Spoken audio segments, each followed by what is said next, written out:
Bienvenue dans mes shorts, je suis pas normale. C'est des petits coups de gueule pour remettre de l'humain et de la happy impact face à l'absurdité dans ce monde. Je ne suis pas normale. Numéro 7. Je ne suis pas normale.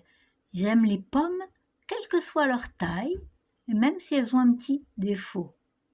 Enfant, je les mangeais comme ça quand je les cueillais à l'arbre. Qui a décidé un jour que les pommes seraient meilleures si elles ont toutes la même taille et si elles luisaient, comme la pomme que la sorcière a donnée à Blanche-Neige. Tiens. Je ne suis pas normale car je ne mange pas non plus des tomates en hiver. Elles n'ont aucun goût. Je mange des légumes de saison. Il paraîtrait que les consommateurs veulent des tomates toute l'année, alors les industriels leur en donnent. Ou serait-ce l'inverse ? À voir.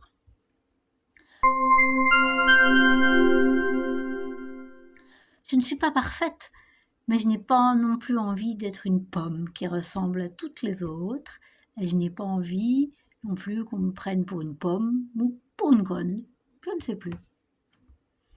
Le chemin du bonheur ne consiste pas à avoir ce que les autres ont, à avoir tous la même chose, ou à avoir les choses qui ont tous la même taille, qui se ressemblent, qui sont standardisées.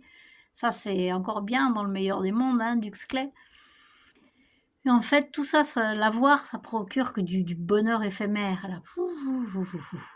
Mais c'est vrai si on se laisse manipuler par cette croyance qu'on doit avoir ces choses dont on n'a pas besoin. Mais en fait, si on veut avoir ne serait-ce qu'un petit peu de plaisir, le vrai goût du plaisir, ce sont nos besoins ou nos désirs, mais ceux qui correspondent à nos buts profonds et concordants. Alors, si vous voulez en savoir un peu plus et gagner en liberté en empruntant le chemin difficile du bonheur, mais chemin que j'ai débroussaillé pour vous pendant plus de 10 ans, plus un doctorat sur le sujet, eh bien, retrouvez-moi sur ma chaîne, abonnez-vous. Il y a des podcasts sur le bonheur au travail, tout un tas de choses encore. On me retrouve aussi sur le côté vraiment pro sur LinkedIn. À bientôt.